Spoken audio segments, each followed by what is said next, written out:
உங்களை மாற்றுகிற தேவ வார்த்தை உள்ளே செல்ல வேண்டும். அதுதான் உங்க வாழ்க்கையை மாற்றும். ஆமென். நீனே வரலப்பா அந்த வாழ்க்கைக்குள்ள, ஒருத்தர் கொண்டு வந்திருக்கிறார், அவரை பாரு ஏன் கொண்டு வந்திருக்கிறாருன்னு உனக்கு தெரிய ஆரம்பிக்கும். ஆர்த்தம் இருந்ததுன்னா எல்லாமே வரும். நாம பேசுறது இங்க இருக்கிற கூட்டத்துக்கு மட்டும் இல்ல, இந்த பட்டணத்துக்கே ஆசீர்வாதமாக இருக்கும்படியாக தேவன் உங்களையும் என்னையும் அவர் அழைத்திருக்கிறார். அப்படிதான் நம்ம இருக்க போகிறோம். ஆமென். உங்க வாழ்க்கை ரொம்ப ப்ராஸ்பரா இருக்கணுமா, நீங்க ரொம்ப வெற்றிகரமான ஆளா இருக்கணுமா, நான் உங்களுக்கு ஒன்று சொல்லுகிறேன். உங்களிடம் ஒன்று இருக்கிறது என்பதை அறிந்து கொள்ளுங்கள். உங்க ஒவ்வொருத்தருக்குள்ளேயும் பொக்கிஷங்கள் மறைந்து கிடக்கிறது.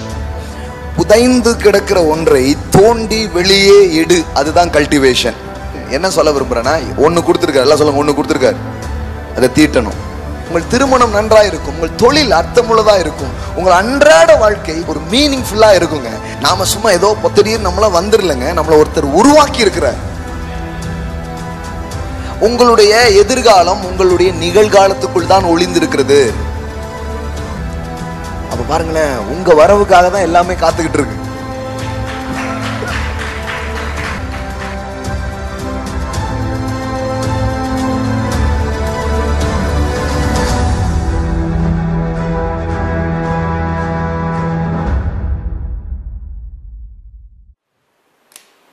கர்த்தர் நல்லவர். ஆமென். ஹல்லேலூயா. எப்படி இருக்கிறீங்க? 2 வாரத்துக்கு அப்புறம் உங்களை பார்க்கிறேன். நாங்களே 2 வாரத்துக்கு அப்புறம் தான் வரோம் அப்படின்னு யாரும் இருக்கீங்களா? ஆப்சண்ட் கேஸ்லாம் யாரு? லிஸ்ட் எடுங்க. 2 வீக்ஸா வராதவங்க யாராவது இருந்தாங்கன்னா லிஸ்ட்டு போட்டு அவங்கள நிற்க வச்சு பிரசங்க கேட்க வைப்போம். யாரும் இருக்கீங்களா அந்த மாதிரி 2 வாரம் மூஞ்ச காட்டாத ஆட்களே? ஐ ஹோப் நீங்களாம் வந்திருப்பீங்க நம்புகிறேன்.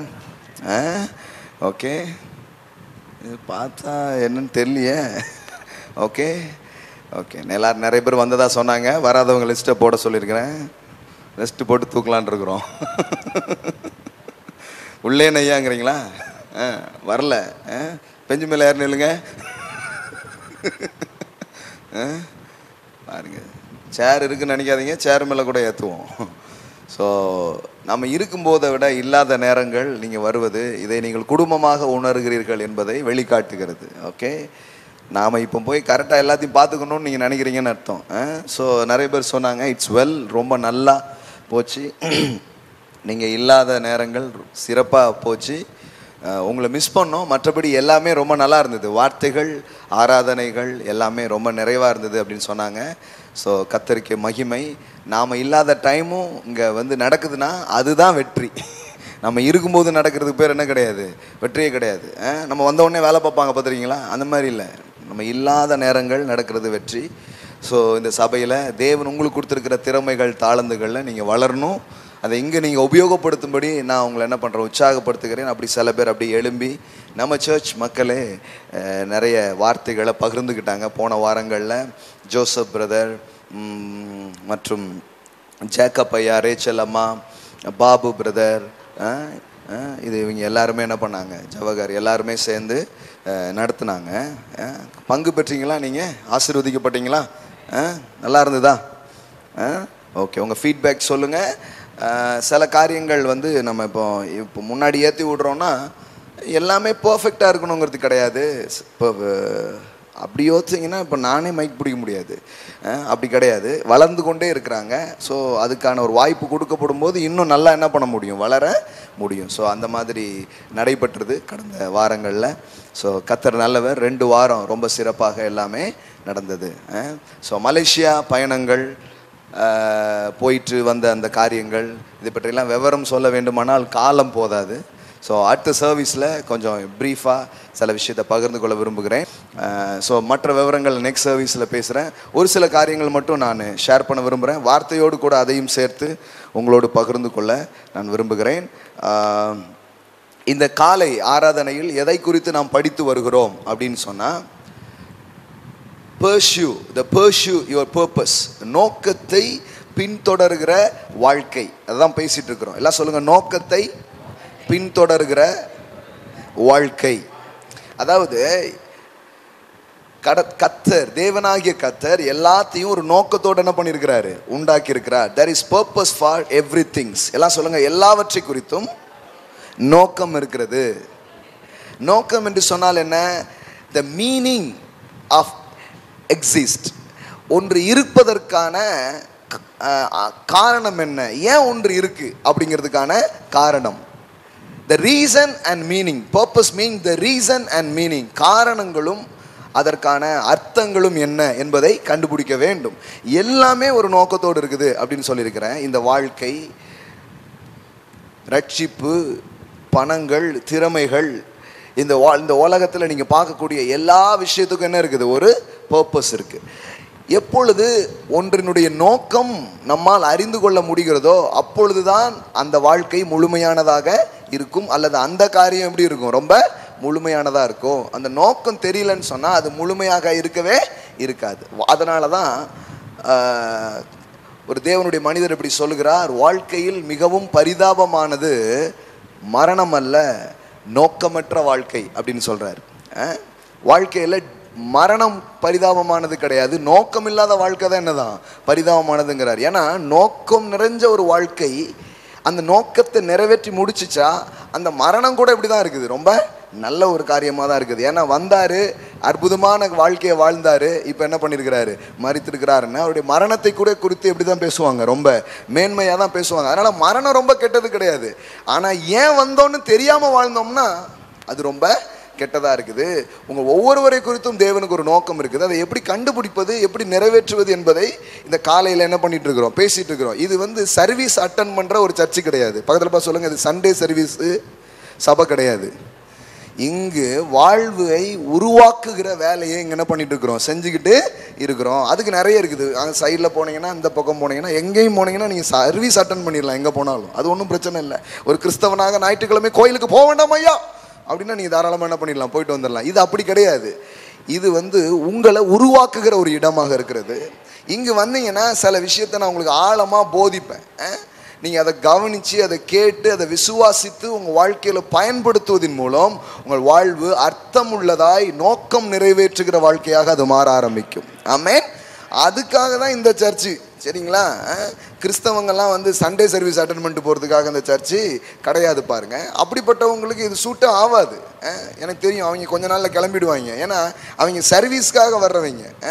இது அப்படி கிடையாது. நீங்கள் ஏன் வந்தீங்க, இந்த உலகத்துக்குள்ளே ஏன் வந்தீங்க, கடவுள் உங்களை எதுக்கு இந்த உலகத்துக்குள்ளே அனுப்பியிருக்கிறார், இவ்வளோ வேலை என்னையா, இவ்வளோ இதெல்லாம் சொல்கிறீங்க, இதெல்லாம் கண்டுபிடிச்சி இதெல்லாம் நிறைவேற்றி என்ன நீங்கள், எனக்கு ஒரு வேலை கிடைக்குன்னு ஜோம் பண்ணிக்கோங்க இப்படின்ட்டு இருக்காங்க மக்கள். நான் சொல்கிறேன், வேலை முதல்ல வச்சுட்டு தானே உங்களே அனுப்பியிருக்காரு. விளங்குச்சா? இது தெரிஞ்சதுன்னா வேலையை நீங்கள் தேட வேண்டாம், வேலை உங்களை தேடி வரும். சில காரியத்தை நீங்கள் அறிஞ்சுக்கணும், சில சத்தியத்தை புரிஞ்சுக்கணும். பாருங்க, சில பேருக்கு தெரியல, அது இப்படி தான் கிறிஸ்தவ வாழ்க்கை இருக்குங்கிறதே நிறைய பேருக்கு தெரியலையே. என்ன பண்ணுறது, அப்பாவியாவே இருக்காங்க. என் ஜனங்கள் அப்பாவியாவே இருந்து அழிகிறார்கள். ஆமாம், அப்படி இருக்கக்கூடிய அவசியம் கிடையாது. எல்லாம் சொல்லுங்க, நல்ல வாழ்க்கையை வச்சிருக்கிறாரு. தேவனை அறியும் பொழுது, சத்தியத்தை அறியும் பொழுது அர்த்தமுள்ள நிறைவுள்ள வாழ்க்கையை நீங்கள் வாழ முடியும். ஆமென். அதனால் இதை பற்றி நான் பல வாரம் பேசியிருக்கிறேன். நீங்கள் இந்த வாரம் தான் இதை கேட்குறீங்கன்னா உங்களுக்கு கொஞ்சம் புரியும். இதுக்கு முன்னாடி என்ன பேசணுங்கிறது கேட்கணும். ஞாயிற்றுக்கிழமை காலையில் சர்வீஸ் தான் நீங்கள் வரீங்கன்னா கரெக்டாக வந்துடணும். 7:50 உள்ளே இருக்கணும். 8:30 பிறகு வந்தீங்கன்னா இன்னும் அரை மணி நேரத்தில் முடிஞ்சிடும் சர்வீஸு. சரியா? ஸோ என்ன போதிக்கிறோங்கிறத கவனிக்கணும். போன வாரம் என்ன பிரசங்கம் பண்ணோம், இதை பற்றிலாம் நீங்கள் யோசிக்கணும். அதுக்கான இடமாக தான் இந்த சபை இருக்குது. சும்மா ஏதோ ஒன்று சொன்னாங்க, ஐயா ஏதோ வல்லமையாக பேசினார், என்ன பேசினாரு, ரொம்ப தெளிவாக பேசினாப்புல, ரொம்ப அருமையாக பேசினாப்புல, நல்ல வசனம்லாம் எடுத்து அப்படி வில்லாசினாப்புல அப்படின்னா என்ன சொன்னாருன்னா கடைசி வரைக்கும் சொல்ல மாட்டேங்காங்க. நான் சொன்னதை யார்ட்டையும் சொல்லிடாதான் போயிடுவோம்ல, அது மாதிரியே இருக்கும். என்னதை சொல்லக்கூடாது, அந்த மாதிரி தெளிவே இல்லாமல் போயிடுறாங்க. அப்படி கிடையாது. என்ன பேசணும், என்ன போதிச்சாங்க, இதுதான் நமக்கு சொல்லி கொடுத்தாங்கிறது தெரியணும். தெரிஞ்சதை அந்த வாரத்தில் போய் என்ன பண்ணணும், செயல்படுத்தி பார்க்க வேண்டும். ஆமென். அதுதான் பலன் சேர்க்கும். இல்லைன்னா உங்கள் மண்டையை பிடிச்சி நான் எத்தனை ஆட்டினாலும் உங்கள் வாழ்க்கை மாறவே மாறாது. ஏன்னா எவ்வளோ பேர் ஆட்டியிருக்காங்க உங்கள் மண்டையை. இந்நேரம் மண்டையை ஆட்டினதுக்கு ஒவ்வொரு ஆட்டுக்கும் ஒரு இன்ச்சாவது நகன்றா இந்நேரம் எங்கே போயிருக்கும் வாழ்க்கை. அதனால் மண்டை ஆட்டுற வேலையெல்லாம் அங்கே பண்ணுறதில்ல, மண்டைக்கு உள்ளே போகிற வேலையே பண்ணுறோம். இங்கே பிடிச்சி பாஸ்டர் மண்டையை பிடிச்சி ஆட்ட மாட்டார். மண்டைக்கு உள்ளே ஏதாவது போதா அப்படின்னு என்ன பண்ணுவார், கொஞ்சம் கவனமாக பார்ப்பார். போச்சுன்னா வாழ்க்கை நல்லா ஆகிடும். போகலைன்னா நீங்கள் அப்படியே உட்காந்துட்டே இருப்பீங்க. இவர் ஆட்டவே மாட்டுக்கார மண்டைய நல்லா ஆட்டுற ஆளாக பார்ப்போம், போங்க ஆட்டுன்னு ஆட்டி குடிமையே இருக்காது அப்புறம், அந்த மாதிரி ஆகிடும். அதனால் பாருங்கள், வசனம் எல்லாம் சொல்லுங்கள், வசனம் வார்த்தைகள் அது நாம் உட்கொள்ளணும், அது உள்ளே போகணும், அதில் ஜாக்கிரதையாக இருங்க. இதை விட்டுட்டிங்கன்னா நீங்கள் எல்லாத்தையும் விட்டுருவீங்க. அதனால் தீவிரமாக வரணும். கர்த்தரை ஆராதிக்கிறது, வசனத்தை கேட்குறதெல்லாம் ரொம்ப தீவிரமாக நீங்கள் எடுக்க வேண்டிய ஒரு முயற்சி. இது ரொம்ப அடிப்படை தான். ஆனாலும் புதுசாக கொஞ்சம் பேர் வர்றதுனால நான் உங்களுக்கு இதையும் சேர்த்து என்ன பண்ண வேண்டியிருக்குது, சொல்ல வேண்டியிருக்கு. பாருங்கள், நான் பார்த்துக்கு கடார்னு எரோமியா என்ன சொல்லுகிறார் அப்படின்னாருன்னா நீங்கள் ஒரு மாதிரி உட்காந்துருப்பீங்க, அவர் சொல்லட்டும் அப்படின்ட்டு.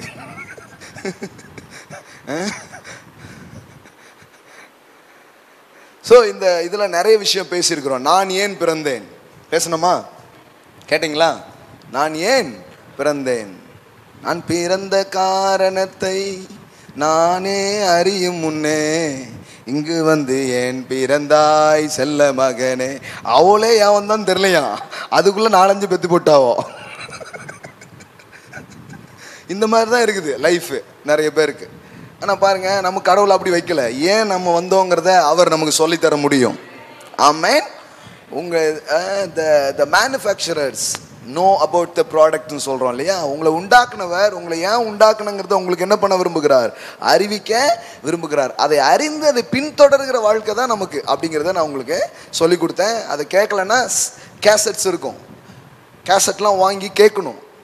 அந்த வாரத்தில் இட்லி பரோட்டாலாம் எவ்வளோ போகுது, 50 ரூபா கொடுத்து ஒரு கேசட் என்ன பண்ணணும், வாங்கணும். வாங்கி ஒரு டிவிடி பிளேயர் வாங்கி வாரந்தோறும் ஞாயிற்றுக்கிழமை பேசுறதுக்கு 50 ரூபா செலவு பண்ணி அந்த கேசட்டை வாங்கி வீட்டில் கேட்கணும். கேட்டு பாருங்க, வாழ்க்கை உருப்படும் கட்டாயமா. என்னத்தையோ ஒரு பிரசங்கம், என்னத்தையோ அப்படி நீங்கள் வேல்யூ பண்ணாத எதுவும் உங்கள் வாழ்க்கையில் உங்களுக்கு பயனை அளிக்கவே அளிக்காது. நிச்சயமாக அளிக்காது. நான் 10 வருஷமாக கிறிஸ்தவ சர்ச்சுக்கு போயிருக்கேங்க, எனக்கு அவ்வளோ பெரிய ஆள் ஞானஸ்தானம் கொடுத்துருக்காருங்க, என்ன பெருமை பேசினாலும் வேலைக்கே ஆகாது. அது உங்களுக்கு உள்ள என்ன செல்றதோ அதுதான் subject. That is the matter. Hallelujah. எல்லாம் சொல்லுங்க, உள்ள போறது தான் முக்கியம். உள்ள போற கடவுளுடைய வார்த்தை ரொம்ப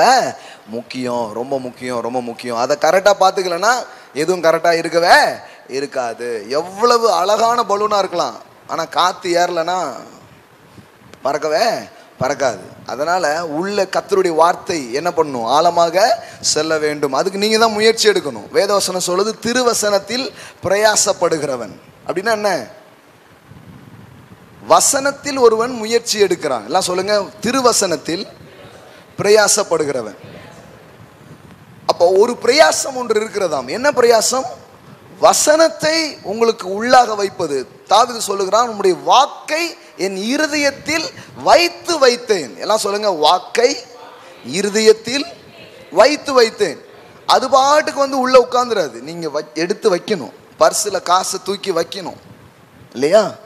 அது மாதிரி வார்த்தையை தூக்கி இருதயத்தில் வைக்கணும். வச்சாதான் பலன் அளிக்கும், வைக்கலைன்னா பலன் அளிக்காது.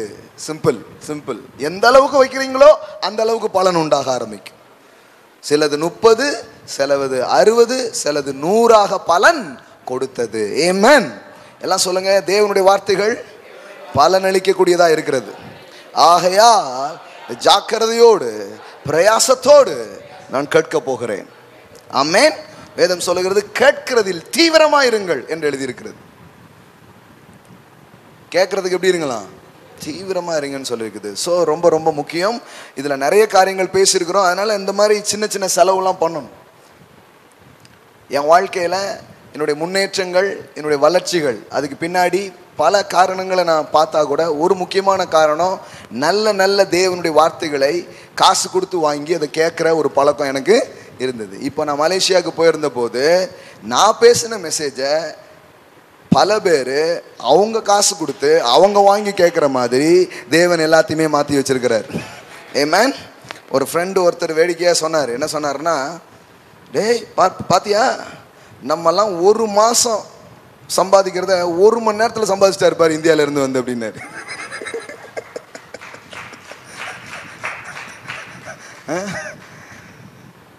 ஏன்னா கடவுளுடைய வார்த்தையை கொண்டு உங்கள் இருதயத்தை வளமாக்கினா உங்கள் வாழ்க்கை வளமாக மாறும். அதை கொண்டு இங்கே நீங்கள் ஃபிட் பண்ணாமல் எதுவும் மாறவே மாறாது. எதுவும் நடக்கவே நடக்காது. நான் உபவாசிச்சு பார்த்தேங்க, ஆனா மாறல. கண்ணீர் விட்டேன், ஆனாலும் மாறல. அப்புறம் பொறுத்து யோசிக்கணும்ல, இவ்வளோ உபவாசி இவ்வளோ கண்ணீர் விட்டு ஏன் மாறல வாழ்க்கை? அதனாலலாம் மாறாது. மாறணும்னா உங்களை மாற்றுகிற தேவ வார்த்தை உள்ளே செல்ல வேண்டும். அதுதான் உங்க வாழ்க்கையை மாற்றும். ஆமென். வார்த்தை உள்ள போன பிறகு உங்க உபவாசம் கரெக்டா இருக்கும், உங்க ஜெபமும் கரெக்டா இருக்கும். ஏன்னா எப்படி ஜெபம் பண்ணணும் உங்களுக்கு தெரியும், எப்படி உபவாசிக்கணும் உங்களுக்கு தெரியும், எல்லாமே கரெக்டாக தெரியும் பாருங்க. ஓகே, ஸோ ரொம்ப முக்கியம். நீ காலையில் அதை உங்களுக்கு ஞாபகப்படுத்த விரும்புகிறேன். ஸோ ரொம்ப தூரம் நம்ம வாழ்க்கையை எடுத்துகிட்டு போகிறது தேவனுடைய வார்த்தைகள் தான். இதை கனப்படுத்தினால் அது உங்களை கனப்படுத்தும். இதை நீங்கள் தழுவி கொண்டால் அது உங்கள் தலைக்கு மகிமையான கிரீடத்தை சூட்டும் என்று எழுதியிருக்கிறது. தேவன் இதை என் வாழ்க்கையில் பேசும்படியாக மட்டுமல்ல, அனுபவிக்கும்படியாகவும் செய்திருக்கிறார் என்பதை உங்களோட பகிர்ந்து கொள்றதுல ரொம்ப சந்தோஷம். ஆமென். Praise God. ஆண்டவருடைய வார்த்தைக்கு கொஞ்சம் போகலாம். இன்னைக்கு ஒரு விஷயத்தை ஷேர் பண்ண விரும்புகிறேன். எல்லாம் ஏன் இருக்கிறது என்கிற அந்த விஷயத்தில் ஒன்று சொல்லியிருக்கேன், ரெண்டு சொல்லியிருக்கிறேன்னு நினைக்கிறேன். முதல்ல என்ன சொன்ன ஞாபகம் இருக்கா? அனுபவிக்க. போன வாரம் என்ன படித்தோம்? அதான் படித்தோமா? அதாவது 4 முக்கியமான காரணங்கள் சொன்னேன். இதுக்கு தான் வரும்போது ஒரு நோட்டு, ஒரு பேனா இதெல்லாம் கொண்டு வரணும். ஏன்னா இது அதான் சொல்ல, சண்டே சர்வீஸ் கிடையாது. இது வகுப்பு போல, இது ஒரு பைபிள் காலேஜ் போல. நீங்கள் கொண்டு வந்து கவனமாக அதை எழுதி குறிப்பெடுத்து, அது என்னன்னு உங்களுக்கு எழுத தெரிஞ்சதுன்னா கட்டாயமாக செய்யுங்க. எழுத தெரியலன்னா கவனமாக என்ன பண்ணுங்க, கேட்கிறது அவசியமாக இருக்கிறது. ஓகே, அதில் 2 லாபம். ஒன்று உங்களுக்கு மறக்காது, இன்னொன்று பிரசங்கியார் அதே பிரசங்கத்தை அடுத்த வாரம் பண்ண முடியாது. ஆளுகை ஆள பிறந்தோம், அனுபவிக்க ஆண்டவர் என்ன பண்ணார், உண்டாக்கினார். இந்த 2 விஷயம் பேசியிருக்கிறோமா? இன்னும் 2 விஷயம் சொல்கிறதா நான் உங்களுக்கு சொன்னேன். அது என்னென்னா அபிவிருத்தி. எல்லாம் சொல்லுங்கள், அபிவிருத்தி. எல்லாம் ஏன் இருக்கிறது என்கிற தலைப்பில் இன்னைக்கு நான் சொல்ல போகிறது அபிவிருத்தி செய்யும்படியாக. எல்லாம் சொல்லுங்கள், அபிவிருத்தி. அபிவிருத்தினா என்ன அர்த்தம்? ஒன்று இருக்கிறது, அதை நாம் என்ன பண்ணணுமா? பெருக்கிக் கொள்ள வேண்டும். பெருக்கிக் கொள்ள வேண்டும். அபிவிருத்தி செய்வதை தேவன் விரும்புகிறார். அபிவிருத்தி செய்வதற்காகத்தான் அவர் என்ன பண்ணியிருக்கிறார், நம்மிடத்தில் ஒன்றை கொடுத்திருக்கிறார். கவனிப்போம். ஆதியாகமம் புஸ்தகம். மனுஷனை அவர் படைச்சாரு, எல்லாத்தையும் என்ன பண்ணுறாரு, உண்டாக்கி அவர் வச்சுட்டாரு. இப்போ கவனிங்க, 5வது வசனத்தை பாருங்கள். 2:5. ஆதியாகமம் 2:5. நிலத்தினுடைய சகலவித செடிகளும் பூமியின் மேல் இன்னும் உண்டாகவில்லை, நிலத்தினுடைய சகலவித பூண்டுகளும் இன்னும் முளைக்கவில்லை, ஏனெனில் தேவனாகிய கர்த்தர் பூமியின் மேல் இன்னும் மழையை பெய்ய பண்ணவில்லை, நிலத்தை பண்படுத்த மனுஷனும் இருந்தது இல்லை. எல்லாமே இருந்தது, ஆனால் 2 விஷயம் இல்லையா? எல்லாம் சொல்லுங்க, எல்லாம் இருந்துச்சு, 2 விஷயம் இல்லை. என்னெல்லாம் இல்லை சொல்லுங்க பார்க்கலாம். ஒன்று மழை இல்லை, இன்னொன்று மனுஷன் இல்லை. ஓகே, கர்த்தர் இருந்தாரா? மீதி எல்லாம் இருந்ததா? விதெல்லாம் இருந்ததா? எல்லாமே இருந்ததா? எல்லாம் இருந்துச்சு. 2 விஷயம் தான் இல்லை. என்ன இல்லை?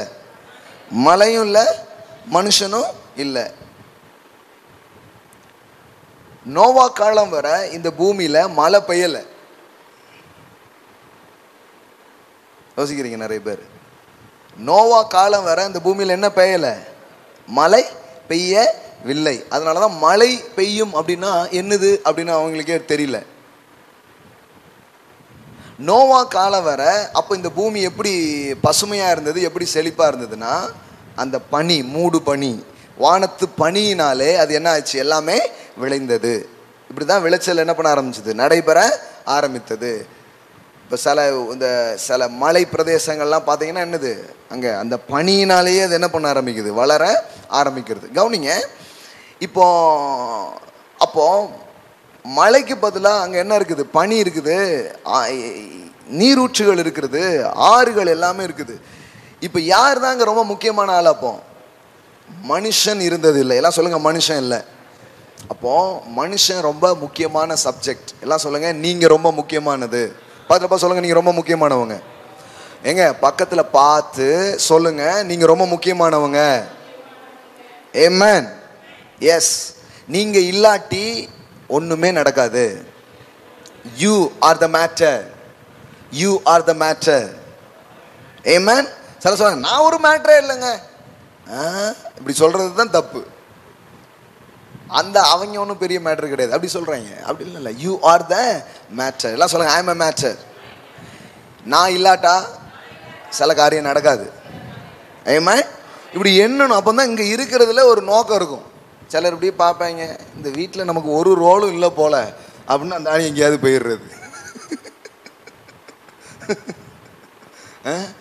கம்பெனிலையும் சரி சில இடத்துலையும் பாருங்களேன், இங்கே நம்ம ஏன் இருக்கிறோங்கிறதுக்கு ஒன்று தெரியணும். அப்போ தான் அந்த ஆளுக்கு இருக்கிறதுக்கே ஆசை இருக்கும். பாருங்க, நான் சொல்கிறேன், நீங்கள் ரொம்ப முக்கியமானவங்க.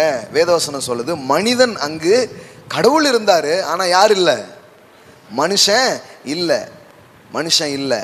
ஏன்னா மனுஷன் இல்லை அப்படின்னா அதை அங்கே காரியங்கள் என்ன பண்ண முடியாது, நடக்கவே முடியாது. அங்கே என்ன போட்டுக்குது பாருங்க, நிலத்தை பண்படுத்த மனுஷனும் இருந்தது இல்லை, அப்பொழுது மூடு பனி பூமியிலிருந்து எழும்பி பூமியெல்லாம் நனைத்தது. இப்போ கர்த்தர் என்ன பண்ணுறாரு, பனியை கொண்டு வந்துட்டாரு. இப்போ கொண்டு வர வேண்டியது ஒன்றே ஒன்று தான், மனுஷன். ஆமென். அப்போ பாருங்களேன், உங்கள் வரவுக்காக தான் எல்லாமே காத்துக்கிட்டு இருக்கு. ஆமென். வரவும் காத்துக்கிட்டு இருக்கு. எல்லாம் சொல்லுங்க, உங்க வரவுக்கு தான் எல்லாம் காத்துக்கிட்டு இருக்கு. ஆமென். நீங்க வந்தா மட்டும் போதும், எல்லாமே ரெடியா இருக்குது. நல்லா கவனிங்க, man is a subject, man is the matter. நம்ம என்ன நினைக்கிறோம், மனுஷன் அப்படியே பேசுகிறோம். வாழ்க்கையில் அப்படி பேசக்கூடாது. பாருங்க, உங்க வாழ்க்கையை ஆசீர்வதிக்கணும்னாலும் சில மனிதர்கள் தேவைப்படுகிறார்கள். நோ நோ நோ இன்னைக்கு காலையில் உங்களுக்கு இது நல்லா விளங்கணும். எல்லாம் சொல்லுங்க, என் வாழ்க்கையை ஆசீர்வதிக்க சில மனிதர்கள் அவசியம். சில பேர் வாழ்க்கை அப்படியே இருக்கிறதுக்கான காரணம் நான் சொல்லட்டுமா, சில மனிதர்களுடைய தயவை, சில மனிதர்களை அவங்க வாழ்க்கையில் அனுமதிக்கிறதே அவங்க இல்லை. கட்டாயமாக அனுமதிக்கணும்.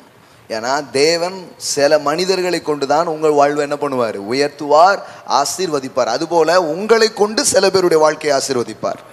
ஆமென்.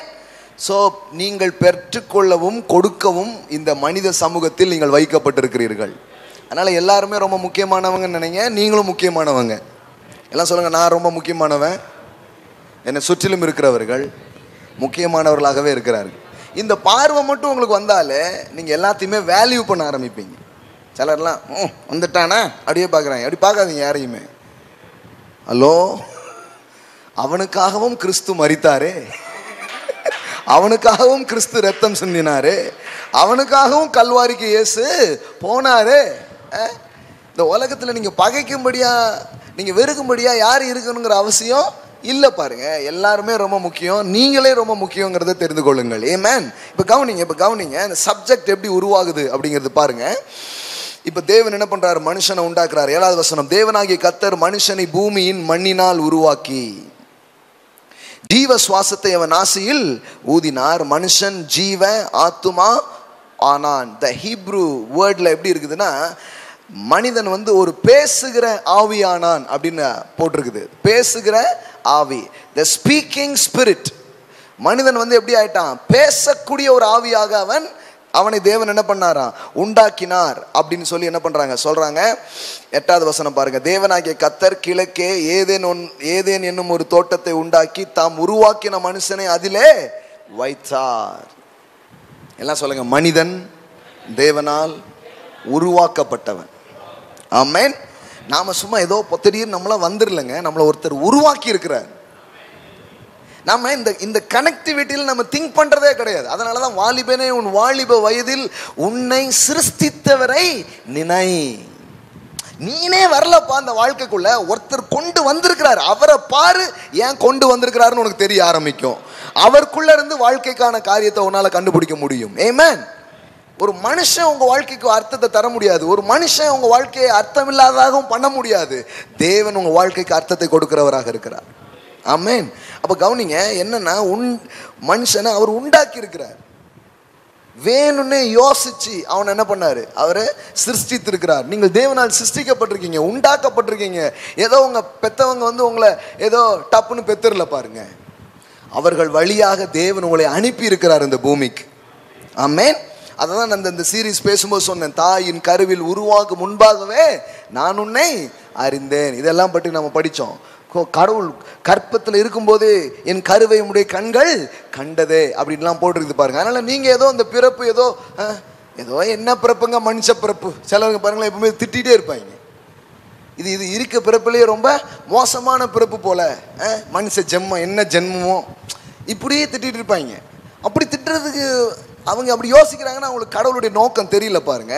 தேவனுடைய காரியங்களும் வழிகளும் அவங்களுக்கு புரியலை. இல்லை, இந்த பிறப்பையும் இந்த மனித வாழ்வையும் தேவன் ரொம்ப அர்த்தமுள்ளதாக பார்க்கிறார். அவர் தெரியலன்னா எல்லாமே பிரசங்கி மாதிரி சொல்ல வேண்டியதான், மாயை மாயை எல்லாம் மாயை. பைபிள் இருக்குதுயா எல்லாமே மாயை அப்படிங்காங்க. ஆமாம், கமலஹாசன் கூட தான் வாழ்வே மாயம்ங்கிறாரு.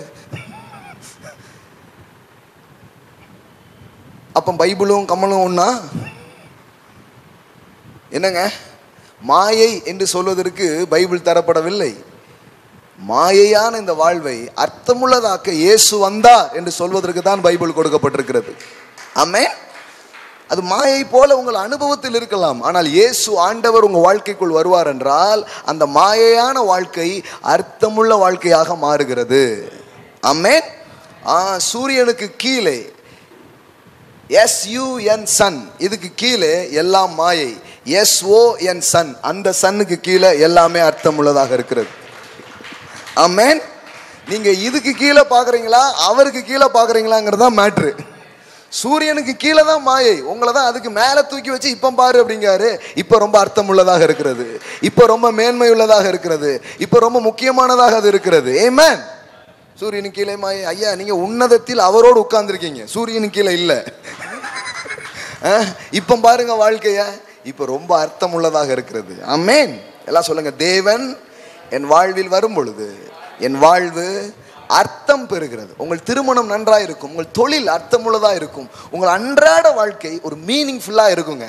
கத்தர் இல்லைன்னு வச்சுக்கோங்களேன், அந்த வாழ்க்கையில் என்னத்தை தின்னுட்டு உட்கார்ந்தாலும் அது அர்த்தம் அங்கே வரவே வராது. அதிகாலையிலிருந்து நேரப்பட வேலையில் தரித்து வருத்தத்தின் அப்பத்தை புசிப்பது விருதா என்று வேதம் சொல்கிறது. வெறும் ஒரு என்ன சொல்றது, காலையில் திங்குது, மத்தியானம் திங்குது, ராத்திரி திங்கிறது, என்னத்தை தான் தின்னாலும் மனசு வெறுமையாகவே இருக்கிறது. ஏனென்றால் உங்க வாழ்வை அர்த்தப்படுத்துகிறவர் தேவனாகிய கர்த்தர். ஆமென். அவரிடத்துல நீங்கள் வந்து அவரை சிந்தித்து அவருடைய வழியில நீங்க பாத்தீங்கன்னா மட்டும்தான் இந்த வாழ்க்கை ரொம்ப அர்த்தமுள்ளதாக உங்களுக்கு தெரிய ஆரம்பிக்கும். ஆமென். Praise God. இப்ப கவனிங்க, இப்ப மனுஷன் வந்துட்டான், வந்த உடனே என்ன பண்றாரு பாருங்க.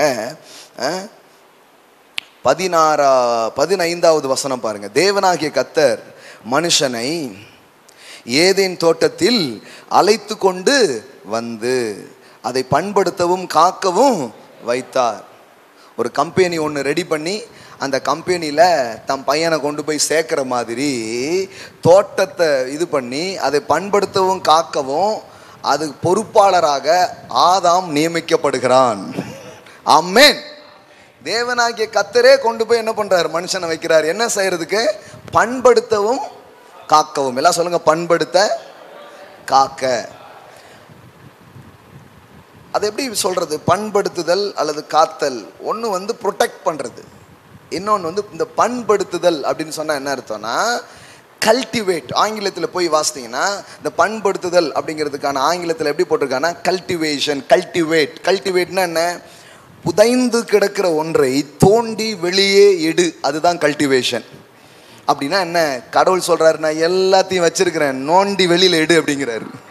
தோண்டி வெளியில கொண்டு வா அப்படின்னு சொல்றாரு. ஆமென். எல்லாம் சொல்லுங்க, எல்லாம் இருக்கு. இப்ப இந்த மண் எடுத்து இந்த மண்ணில் தங்கம் இருக்கா இல்லையா? இருக்குது. சில பேருக்கு தான் அதை நோண்டி வெளியே எடுக்க தெரியும். எல்லாமே இருக்குது, ஆனா எடுக்க தெரியல எப்படின்ட்டு. ஆனா இவன் என்ன பண்ணிடுவான்? எடுக்க தெரியாதுன்னு சொல்ல மாட்டான், இல்லைன்றுவான். இல்லையே, நான் முழுவதும் பிரயாசப்பட்டேன், ஒன்றும் அகப்பட இல்லை. அப்பனா மீனே இல்லையா?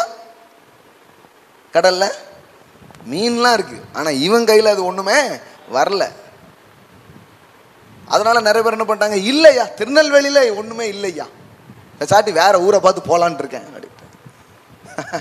யார் சொன்னா திருநெல்வேலியில இல்லைன்ட்டு? கொஞ்ச நாள்ல பாருங்க திருநெல்வேலியில என்னெல்லாம் இருக்குன்னு வெளியில தெரியும் பாருங்க. திருநெல்வேலிக்குள்ள இருந்து என்னெல்லாம் இருக்குதுன்னு பாருங்க. தெரியுமா உங்களுக்கு? இப்போவுமே இந்த மலேசியா இந்த பயணத்துக்கு அப்புறம் நிறைய பேர் இங்கே வந்து படிப்பதற்கு பேர் கொடுத்துருக்காங்க. அடுத்தால நீங்கள் வந்து கோர்சஸ் இதெல்லாம் நடத்துனீங்கன்னா நாங்கள் அங்கேருந்து வந்து இங்கே படிக்கிறதுக்கு வரோம் அப்படின்ட்டு இருக்கேன். விமான நிலையம் வரும், நல்ல நல்ல ஹோட்டல்ஸ் வரும், நிறைய வேலை ஸ்தலங்கள் வரும், அநேக வாய்ப்புகள் வரும், எல்லாமே உண்டாகுங்க.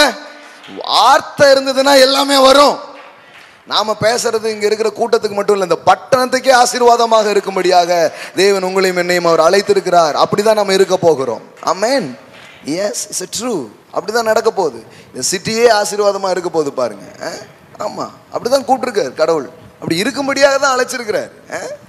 சும்மா ஏதோ வந்துட்டு போறதுக்காக கிடையாது பாருங்க. ஒரு நோக்கம் இருக்கு. நம்ம எல்லாருக்குமே ஒரு நோக்கம் இருக்கு. தேவனுடைய மகிமையை, தேவனுடைய வல்லமையை, தேவனுடைய செயல்களை நாம் அநேகருக்கு காட்டும்படியாகவே தேவன் நம்மளை என்ன பண்ணிருக்கிறாரு, வைத்திருக்கிறார். அப்படிங்கிறதான் காரியம் பாருங்க. அப்ப இல்லைங்கிறதுல இருக்கு. அப்ப கல்டிவேட்னா என்ன, பண்படுத்துதல்னா என்ன? உள்ளே இருக்கிறது அதை சரியாக தோண்டி என்ன பண்றது, வெளியில எடுக்குது. ஏதோ நிலத்துல உலகத்துல அப்படிங்கிறது மட்டும் இல்லை, உங்களுக்குள்ளேயே நிறைய இருக்கு. ஆமென். எல்லாம் சொல்லுங்க, எனக்குள்ளேயே நிறைய இருக்கு. வேதம் சொல்லுகிறது, இந்த மனிதனுடைய இருதயத்தில் யோசனைகள் ஆழமான நீர்க்கால்கள் போல இருக்கிறது, புத்திமான் அதை என்ன பண்ணுவானா, மொண்டு எடுப்பான் என்று எழுதியிருக்கிறது. எல்லாம் சொல்லுங்க, புத்திமான் மொண்டு எடுப்பான். ஆமென். அப்ப நான் உள்ள நிறைய இருக்கு, புத்திமான் அதை வெளியில எடுக்கிறான். எல்லாம் சொல்லுங்க, எனக்குள்ள ஜீவ ஊற்று. ஹல்லேலூயா. உங்களுக்குள்ள நிறைய இருக்கு. உங்க வாழ்க்கை ரொம்ப ப்ராஸ்பரா இருக்கணுமா, நீங்க ரொம்ப வெற்றிகரமான ஆளா இருக்கணுமா, நான் உங்களுக்கு ஒன்று சொல்லுகிறேன், உங்களிடம் ஒன்று இருக்கிறது என்பதை அறிந்து கொள்ளுங்கள். கடவுள் யாரையெல்லாம் சந்தித்தாரோ அவர்களிடம் ஒரு கேள்வியை கேட்டிருக்கிறார். அது என்ன கேள்வி என்றால், உன்னிடம் இருப்பது என்ன? தந்த அவருக்கு தான் தெரியும் இவன்கிட்ட ஏதோ ஒன்று இருக்குது அப்படின்ட்டு. இன்னைக்கு காலையில் நான் சொல்றேன், உங்ககிட்ட ஏதோ ஒன்று இருக்குது, ஏதோ ஒன்று இருக்குது, ஏதோ ஒன்று இருக்குது. உன்னிடம் இருப்பது என்ன? எல்லாத்தையும் கேட்குறாரு பாருங்க, எல்லாத்தையும் கேட்குறாரு. ஏன்னா அவர் தெரியும் இவன்ட்ட ஒன்று இருக்கு. நான் தானே கொடுத்து அனுப்பிச்சேன், நான் தானே அனுப்பிச்சேன். இந்த பொக்கிஷத்தை, அந்த பொக்கிஷத்தை இவனுக்குள்ள வச்சு நான் தானே என்ன பண்ணியிருக்கிறேன், அனுப்பிச்சிருக்கிறேன். எல்லாத்துக்குள்ளே இருக்குது. எல்லாம் சொல்லுங்க, எல்லாருக்குள்ளே இருக்குது, எனக்குள்ள இருக்கிறது. ஆமென். அதனால தான் கேட்குறாரு, உன்னிடத்தில் இருப்பது என்ன? உன்னிடத்தில் இருப்பது என்ன? சில சொல்றாங்க என்ன அப்படிங்கிறாங்க. கடல் என்ன தானே.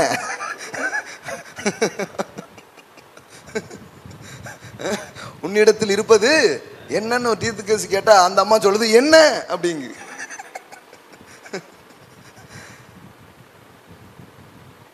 Something you have. எல்லாம் சொல்லுங்க, ஏதோ ஏதோ உன்னிடம் இருக்கிறது.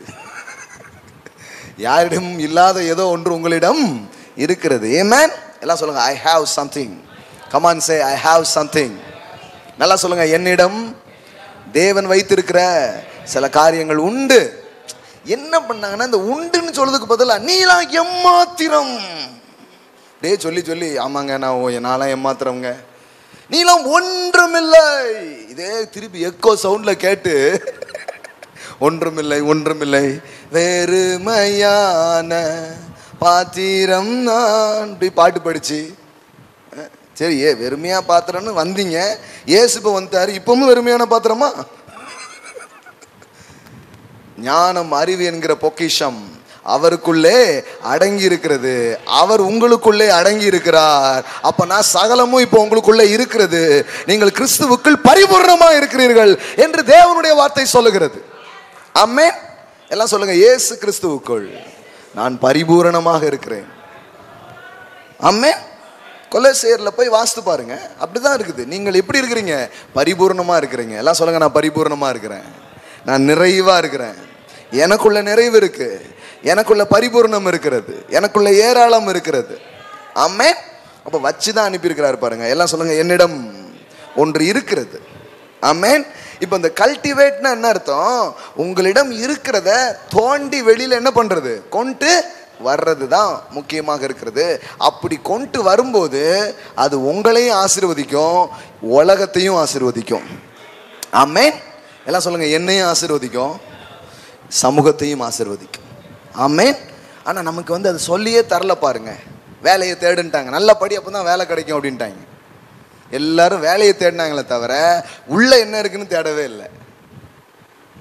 விளங்குச்சான்னு தெரில. ரொம்ப பெரிய மேட்ரு சொல்லிட்டு இருக்கிறேன் நான். மக்களுடைய உண்மையான பிரச்சனை என்னன்னு சொல்லிட்டு இருக்கிறேன் நான். பிழைப்பு என்ன என்று தேடுகிறார்கள், அழைப்பு என்ன என்று தேடுகிறது இல்லை. அழைப்புனாலே ஊழியம் அப்படி கிடையாது. தேவன் உங்களுக்குள்ளாக ஒன்றை வைத்தார், அதை எடுத்து நீங்கள் பயன்படுத்துவதுதான் உங்கள் அழைப்பாக இருக்கிறது. அப்ப யூ ஹேவ் சம்திங். பவுல் சொல்லுகிறார், இந்த மண் பாண்டத்திலே சில சொல்றாங்க இதெல்லாம் ஒரு மண்ணியா மண்ணியா மண்ணியா அப்படின்னு போட்டு அடின்னு அடிக்காங்க. சில சொல்றாங்க அவன் மண்டையில் என்னதான் இருக்கு, களி மண்ணு தான் இருக்கு. மனிதனுடைய சரீரத்தை தான் களிமண்ணால் படைத்தார், மண்டைக்கு உள்ளேயும் தான் களிமண்ணை வைத்தாரா? இது வேதம் புதிதாக இருக்கிறதே இல்லைங்க. சரீரம் தான் மண்ணு. பவுல் சொல்றாரு இந்த மண் பாண்டம். எல்லாம் சொல்லுங்க மண் பாண்டம். சிலது கொஞ்சம் பெரிய சைஸு, சின்ன சைஸு, பல சைஸ்ல பாண்டங்கள் இருக்கிறது.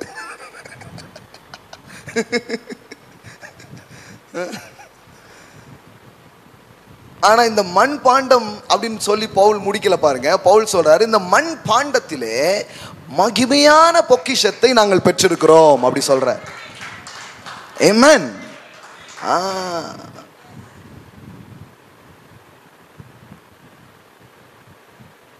இந்த கல்லு, வெளியில கல்லு தான் இருக்கும், ஆனா உள்ளுக்குள்ள பொக்கிஷங்கள்லாம் மறைஞ்சிருக்கும் இல்லையா? சுரண்டி எடுக்கிறாங்களே, வைர சுரங்கம், தங்க சுரங்கம், வெளியில பார்த்தா தெரியாது, ஆனா உள்ளதான் இருக்கும். அது மாதிரி உங்க ஒவ்வொருத்தருக்குள்ளேயும் பொக்கிஷங்கள் மறைந்து கிடக்கிறது. ஆமென். பவுல் சொல்றாரு இந்த மண் பாண்டம், ஆனால் இதற்குள்ள என்ன இருக்கிறது?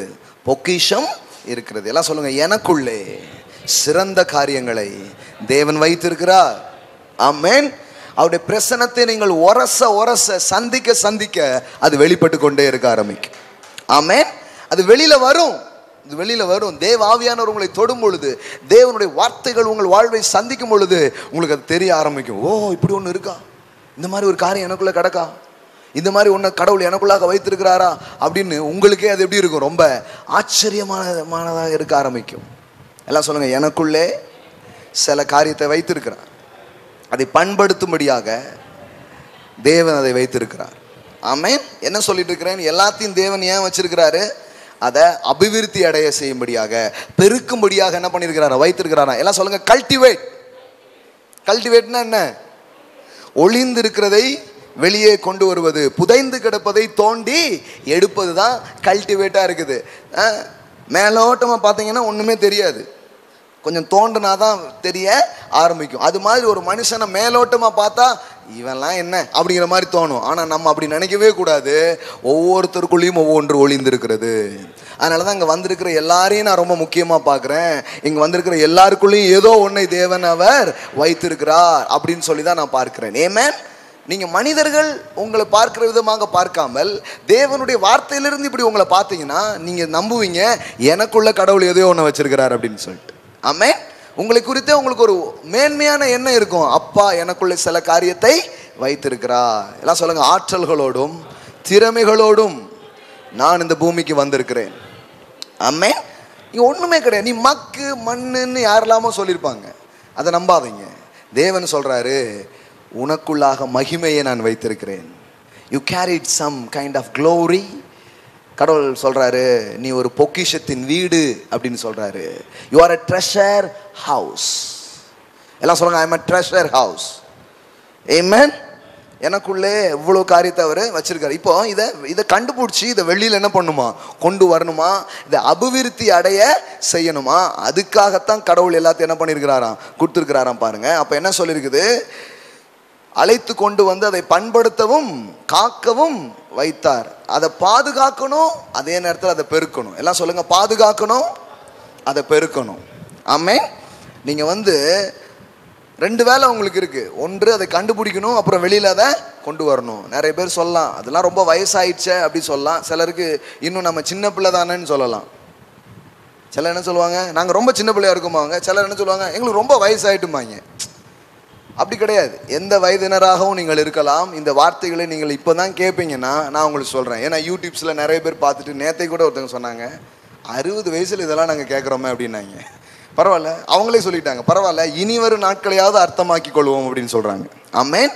ஆனால் நீங்கள் இப்போ ஏழையாக கேட்கீங்கன்னா நீங்கள் பாக்கியவான்கள், நீங்கள் கொடுத்து வைத்தவர்கள், நீங்கள் உங்கள் வாழ்வை இன்னும் அர்த்தமாக மாற்றிக்கொள்ள முடியும். ஆமென். அப்போ பாருங்க, கடவுள் உங்களை ஏழையாக படைக்கல, கடவுள் உங்களை படைக்கும் போதே செல்வந்தராக தான் படைச்சிருக்கிறாரு. அந்த செல்வம் பண நோட்டோட ஒட்டிக்கிட்டு நீங்கள் பிறக்கலை. ஆனால் உள்ள அதை உண்டு பண்ணுற நிறைய மேட்டரை வச்சு தான் அவர் படைச்சிருக்கிறார். ஆமென். ஆனால் மனிதர்கள் இதை அறியலை. சுவிசேஷத்தின் மூலம் இது அவர்களுக்கு வெளியே கொண்டு வந்து கொடுக்கப்படாததுனால நிறைய பேர் என்ன நினைச்சிட்டாங்க, மனுஷன் ஒன்றுமே கிடையாதுங்க. ஒருத்தர் சொல்கிறாரு, இந்த மனுஷன் உடம்புல இருக்கிற அந்த ப்ராஸ்பரஸா அது என்ன, அதை எடுத்து இப்படி சேர்த்தோம்னா ஒரு ஒரு ஒரு ஒரு டப்பா தீக்குச்சி செய்யலாமா, அவ்வளோதான் மருந்து இருக்கான். இவ்வளோதாங்க மனுஷனுடைய பாடி, பார்த்துக்கோங்களேன், இவ்வளோதான். அவனை பாடியிலே பார்த்துட்டாங்க. என்ன பண்ணிட்டாங்கன்னா பாருங்க, என்ன சொல்லுவாங்க, ஐயா சாருமாங்க, செத்த உடனே என்ன சொல்லிடுவாங்க, பணத்தை தூக்கலையா அப்படின்னு சொல்லிடுவாங்கன்ட்டு இந்த பாடியிலேயே அவனை பார்த்து வேலையை முடிச்சிட்டாங்க. நான் சொல்கிறேன், இந்த சரீரம் நீங்கள் கிடையாது. பக்கத்தில் பார்த்து சொல்லுங்க, இந்த சரீரம் நீங்கள் கிடையாது, நீங்கள் உள்ள இருக்கிற நிஜமான ஆளு. இந்த சரீரம் நீங்கள் இருக்கிற வீடு. விளங்குதுங்களா? நான் சொல்லட்டுமா, நீங்கள் என்னை பார்த்ததே கிடையாது. என்ன எப்படி சொல்கிறீங்க? நீங்கள் என் வீட்டை தான் பார்த்துருக்கீங்க, நான் உள்ளே இருக்கேன். நானும் உங்களை பார்த்தது கிடையாது. ஏன்னா நீங்கள் எங்கே இருக்கீங்க? உள்ளே இருக்கீங்க. இந்த ஜன்னல் வழியாக எட்டி பார்க்கீங்க. எப்படி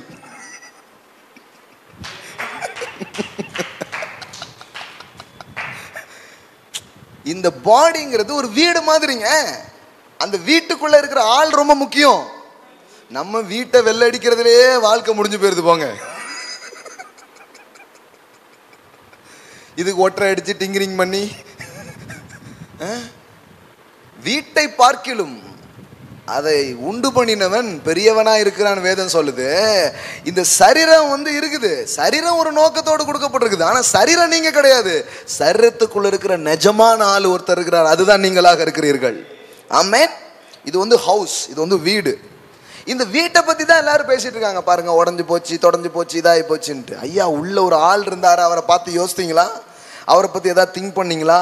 அவர் தான் ரொம்ப முக்கியமானவராக அவர் இருக்கிறார். அப்போ சரீர நிலையிலேயே மனுஷனை பார்த்ததுனால அவனை ஒரு அற்பமான ஆள்னு பார்த்துடுறாங்க. வேதாகமம் சொல்லுது, அவன் வெறும் பாடி கிடையாது, அவன் ஆவியாக ஆத்துமாவாக இருக்கிறான். இந்த சரீரம் இந்த பூமியில் அவன் இருப்பதற்கு ஒரு சூட்டு மாதிரி கொடுத்துருக்காரு கடவுள், ஒரு சட்டை மாதிரி என்ன பண்ணியிருக்காரு, கொடுத்துருக்காரு. ஆனா அவன் உள்ள இருக்கிறான். ஆமென். எல்லாம் சொல்லுங்க, நான் இந்த சரீரம் அல்ல, நான் உள்ளே இருக்கிற ஆவியாகவும் ஆத்மாவாகவும் இருக்கிறேன். ஆமென். சரீரம் ரொம்ப முக்கியமானது இந்த பூமியிலே நீங்கள் காரியங்களை செய்வதற்கு. ஆமென். ஆனா இந்த பாடி தான் நீங்க நினைச்சுக்காதீங்க. அதனாலதான் பாருங்க, சரீரத்தில் குறை உள்ளவர்களாக இருக்கிறவர்கள் கூட வாழ்க்கையில் பெரிதாய் சாதிக்கிறார்கள். ஏன்? அவர்கள் முடவர்களாக இருக்கிறார்கள், பார்வையற்றவர்களாக இருக்கிறார்கள், ஏன் செவித்திறன் அற்றவர்களாக இருக்கிறார்கள், ஆனாலும் சாதனைகள் புரிகிறார்கள். ஏன்? ஏன்னா அவங்க சரீரம் கிடையாது, உள்ள இருக்கிற ஆள் தான் நிஜமான ஆளாக இருக்கிறார். புரியுதுங்களா உங்களுக்கு? அதனாலதான் சரீரத்தில் பாதிப்பு அடைஞ்சிட்டா வாழ்க்கையிலே அப்படி நின்றுணுங்கிறது இல்லை, அதை தாண்டியும் சாதிக்கிறவங்க இந்த உலகத்தில் இருக்கிறாங்க. பார்த்துருக்கீங்களா? பார்த்தது இல்லையா? காது கேட்காதவங்க இசையை அமைச்சிருக்கிறாங்க, தெரியுமா உங்களுக்கு? சிம்போனி ராகங்கள் எல்லாம் போய் படிக்கிறீங்களே. பீத்தோவான், இந்த பீத்தோவான் செவித்திறன் இல்லாதவர். ஆனா இந்த சிம்போனிங்கிற அந்த ராகத்தை என்ன பண்ணாரு, கண்டுபிடிச்சார். பல சாதனைகளை புரிகிறார்கள். அதனால நான் என்ன சொல்றேன்னா, இந்த சரீரம் மட்டும் நீங்க கிடையாது, உள்ள இருக்கிற நபர் தான் நீங்களாக இருக்கிறீர்கள். ஆமென். என்ன நான் காலையில் உங்களுக்கு பதிய வைக்க விரும்புகிறேன், தேவன் எல்லாவற்றையும் பெருக்கும்படியாக உண்டாக்கியிருக்கிறார், உங்களுக்குள்ளே சிலதை வைத்தவர் அனுப்பியிருக்கிறார். ஒன்று மட்டும் உங்களுக்கு புரிஞ்சா போகிறோம், எனக்குள்ளே ஒன்று இருக்குது அப்படின்னு சொல்லுங்கள். எல்லாம் சொல்லுங்கள், எனக்குள்ளே சில காரியத்தை தேவன் வைத்து அனுப்பியிருக்கிறார், அதை நான் வெளியே கொண்டு வர போகிறேன். ஒரு 2 வசனத்தை வாசித்து நம்ம ஜோம் பண்ணலாம். 2 வசனத்தை மட்டும் சடார்னு. 1 சாமுவேல் 16வது அதிகாரம் எடுத்தீங்களா? 18வது வசனம் பாருங்க. அப்பொழுது அந்த வேலைக்காரர்கள் ஒருவன் பிரதியுத்தரமாக, இதோ பெத்லெகேமாகிய ஈசாயின் குமாரன் ஒருவனை கண்டிருக்கிறேன், அவன் வாசிப்பதில் தேறினவன், அவன் பராக்கிரமசாலி, யுத்த வீரன், காரிய சமர்த்தன், சௌந்தரிய முள்ளவன், கர்த்தர் அவனோடு கூட இருக்கிறான் என்றான். வெறும் திறமைகள் மாத்திரமல்ல, தேவன் அவனோடு கூட இருந்தார். ஆமென். எல்லாம் சொல்லுங்க, திறமையும் தேவனும். பாருங்களேன், தேவன் போதும் திறமை தேவையில்லை அப்படி கிடையாது, இல்லை திறமை போதும் தேவன் தேவையில்லை அப்படி கிடையாது. அந்த திறமையெல்லாம் வச்சவரே அவர் தானே. ஆமென். அப்போ திறமைகளும் அவருடைய பிரசனமும் நம்ம கூட இருக்கும்போது நம்ம எப்பேற்பட்டவங்களாக மாற முடியும் அப்படிங்கிறதான் இந்த காரியம். பாருங்க, இப்போ தாவீதுக்குள்ள இவ்வளோ மேட்டர் இருந்தது, இவ்வளோ காரியம் இருக்குது. எல்லாம் சொல்லுங்க, அவன் வாசிப்பதில் அறகுறை இல்லை. யாரு? தேறினவன். எல்லாம் சொல்லுங்க, தேறினவன். எப்படி தேறினவன் ஆனா? சில பேர் சொல்லுவாங்க, இப்போ என்னையே பார்த்துட்டு சில சொல்லுவாங்க, அதெல்லாம் வந்து ஒரு கிஃப்டியா, அது என்னது கிஃப்ட், அதெல்லாம் ஒரு வரம் அப்படிம்பாங்க. உண்மைதான், கிஃப்ட் தான், வரம் தான். ஆனால் அதை உள்ளே வைத்து கொண்டிருக்கிற வரை அது வரமாக கிஃப்டாக யாருக்குமே தெரியாது. அதை வெளியில் எடுத்து பட்டை தீட்டி அதற்கான இதை பண்ணினா மட்டும்தான் அது வெளியில் வர ஆரம்பிக்கும். ஸோ இன்றைக்கி நான் மலேசியாவில் வந்து ஏதோ சின்ன ஒரு குரூப்ஸில் ஏதோ சர்ச் மீட்டிங்கில் பேசலை, ஹோல் மலேசியாவில் இருக்கிற போதகர்கள், தலைவர்கள், லீடர்ஸுக்கான கான்ஃபரன்ஸில் நான் பேசியிருக்கிறேன். நான் 10 வருஷத்துக்கு முன்னாடியே நான் யோசித்தேன், தேவன் இப்படி தலைமைத்துவ பாடங்களை நடத்தும்படியாக என்னை கொண்டு போய் சேர்ப்பார், அதற்காக நான் என்னை தீட்டிக் கொள்ள போகிறேன்னு 10 வருஷத்துக்கு முன்னாடி நான் எடுத்த முடிவை தேவன் இன்றைக்கு உறுதிப்படுத்தி இருக்கிறார். ஆமென். சும்மா கிடையாது, ஒரு ரூம்ல உட்கார்ந்துட்டு என்னை நான் தீட்டி இருக்கிறேன், என்னை நான் அதற்காக பழக்கி வைத்திருக்கிறேன். இந்த கூட்டத்தில் என்ன பேசணும்னு நான் ப்ரிப்பேர் பண்ணிட்டு போல, ஏன்னா அதை 10 வருஷத்துக்கு முன்னாடியே நான் பண்ணியிருக்கிறேன். சடனாக சொல்லிட்டு இருந்தாங்க, என்ன பேச போறேன், ஐ ஹாவ் எந்த நோட்ஸுமே என்கிட்ட கிடையாது, பைபிள் மட்டும்தான் இருக்குது, என் இருதயத்தில் இருக்கிறத ஃப்ளோ பண்ண போறேன். இந்த 3 கான்ஃபரன்ஸும் பேசியிருக்கிறோம், எவ்வளோ வெற்றிகரமாக இருந்ததுங்கிறதுக்கு அளவே இல்லை. பாருங்க, தேவன் அவ்வளவு ஜெயத்தை இந்த கான்ஃபரன்ஸில் கொடுத்துருக்கிறார், அவ்வளோ மேன்மைகளை அவர் கொடுத்துருக்கிறார், அவ்வளோ தலைவர்களை தேவன் ஆசீர்வதித்திருக்கிறார். நான் என்ன சொல்றேன்னா, சிலர் வந்து என்ன சொல்றாங்க, அது வந்து கடவுள் உங்களுக்காக, கடவுள் வந்து எல்லாருக்கும் எதையோ ஒன்று வச்சிருக்கிறாருங்க. ஆனால் இவனை பற்றி என்ன படிக்கிறோம், அவன் வாசிப்பதில் தேறினவன். சொல்லுங்க, தேறினவன். எப்படி தேர்னவன் ஆனா? ரொம்ப கவனிக்கணும்ல, எப்படி தேர்னவன் ஆனா?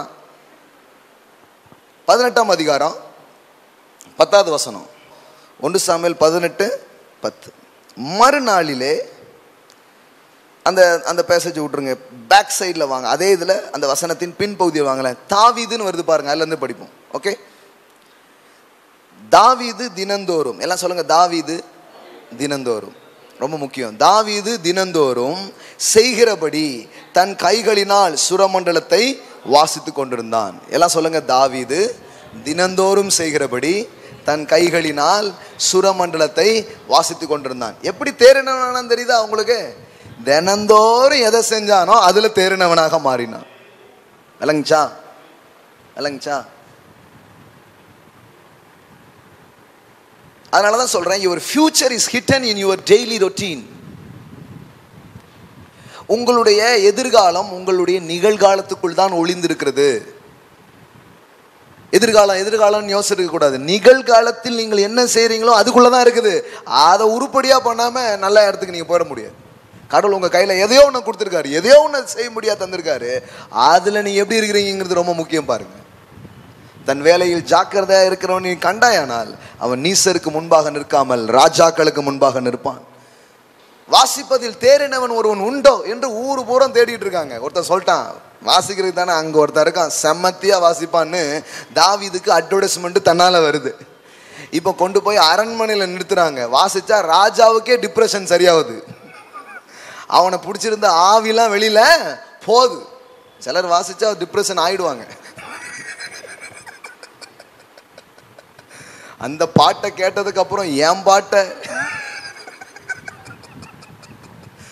அது படாத பாடுங்க அப்படிங்கிற மாதிரி ஆயிடுது.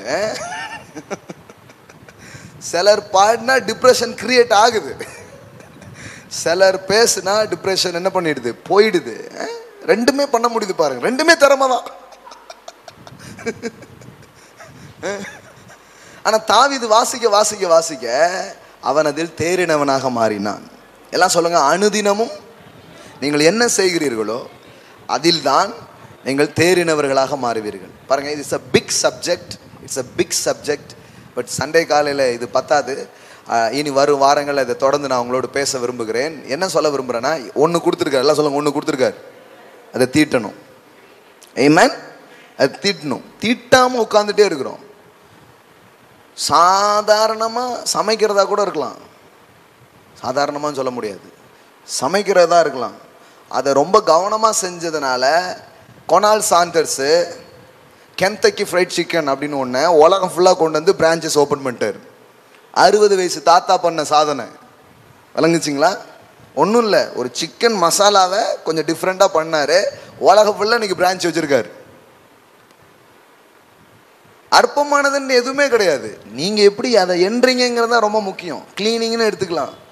பர்ஃபெக்டாக பண்ணுற ஆளாக இருந்தால் அதுலேயே பெரிய ஆளாக நீங்கள் மாற முடியும். ஏன்னா பெரிய பெரிய கம்பெனிலாம் அப்படிப்பட்ட ஆளுக்கு தான் கான்ட்ராக்ட் கொடுக்குறாங்க. இவங்ககிட்ட கொடுத்தாங்கன்னா நீட்டாக வச்சுப்பாங்க அந்த இடத்த. எதுவுமே சின்னது கிடையாது. நான் என்ன சொல்கிறேன்னா, நீங்கள் இப்போ வந்து உங்கள் புத்தி இதெல்லாம் மாற்றிடணும். கடவுள் எனக்குள்ளே திறமை தந்திருக்காரு, இதை நான் தீட்ட போகிறேன்னா அப்படி தீட்டிக்கிட்டே இருக்கிற அந்த காரியத்தில் நீங்கள் வளர ஆரம்பிப்பீங்க, நீங்கள் பெருக ஆரம்பிப்பீங்க. ஆமென். எல்லாம் சொல்லுங்கள், தினந்தோறும். எல்லாம் சொல்லுங்கள், தாவீது தினந்தோறும். உங்கள் பேர் சொல்லி சொல்லுங்கள் பார்க்கலாம். நல்லா சொல்லுங்கள். என்ன தினந்தோறும் என்ன நடக்கு? விஜய் டிவி சீரியல் நடக்கு, அதில் தேறிடுவீங்க. ஒருவேளை கதாசிரியர் ஆகும்னா நீங்கள் தினமும் பாருங்கள், பார்த்து நீங்கள் நல்ல டைரக்டராக என்ன பண்ணுங்க, மாறுங்க. ஆனால் நம்ம அதுதான் பண்ணுறது இல்லையே.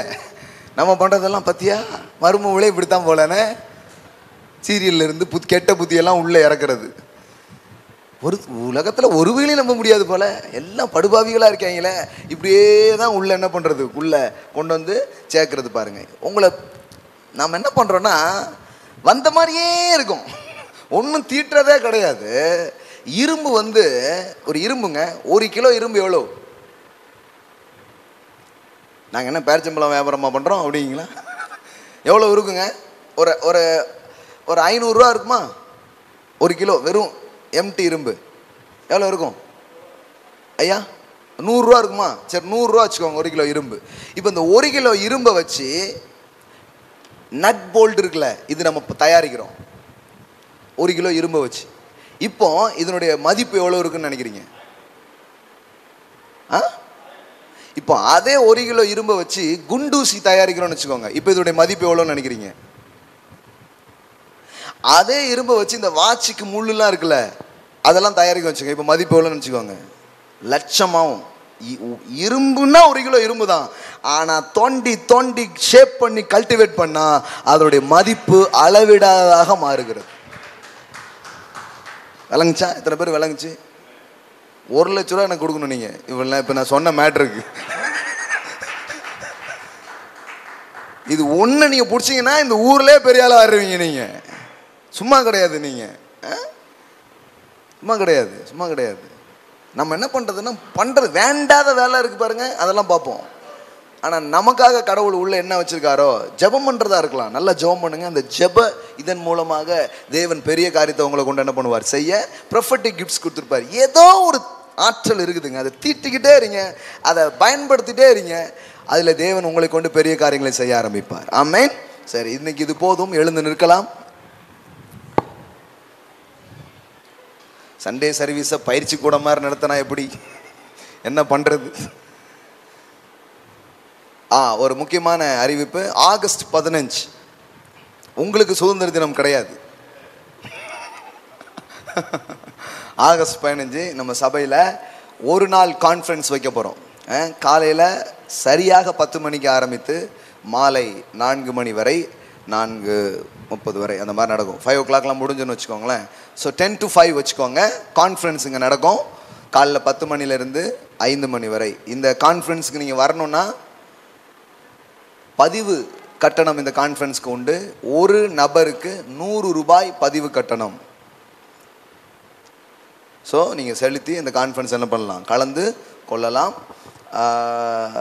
ஸோ ஃபுட்டு உங்களுக்கு அரேஞ்ச் பண்ணுவோம், சரியா? 100 ரூபாய் நீங்கள் கொடுக்குறதுக்கு உங்களுக்கு என்ன பண்ணுவோம், ஃபுட்டு அரேஞ்ச் பண்ணுவோம்.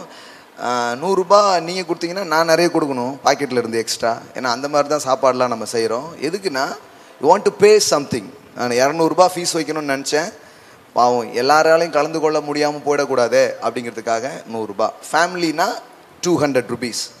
5 பேர் இருப்பீங்கனாலும் பரவாயில்ல.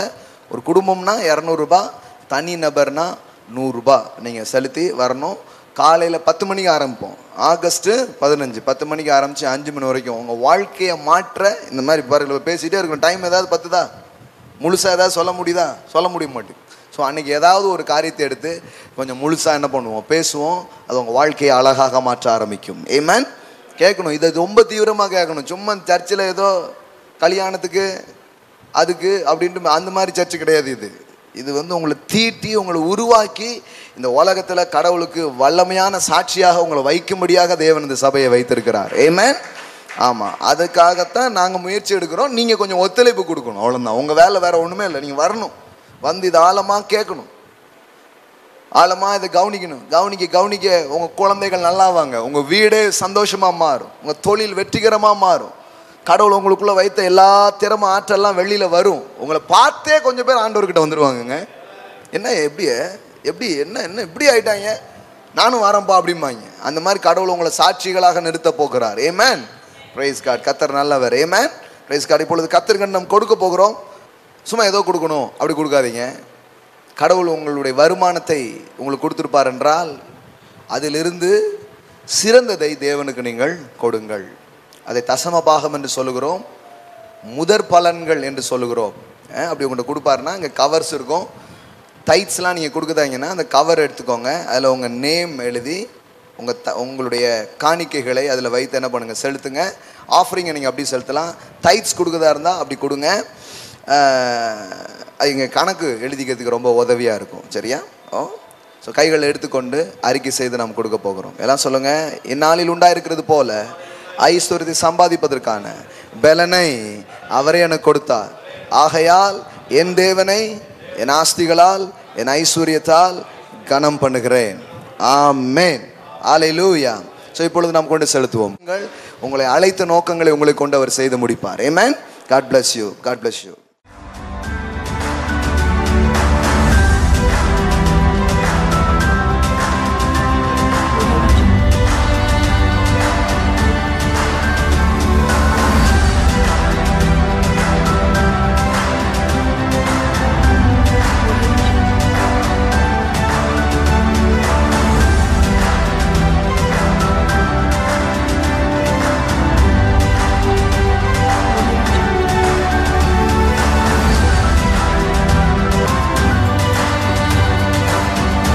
சகோதரர் பாலசேகர் அவர்கள் பேசின வாழ்வை மாற்றும் தேவ வார்த்தைகள் DVD, MP3 மற்றும் பென்டிரைவில் வடிவில் கிடைக்கிறது.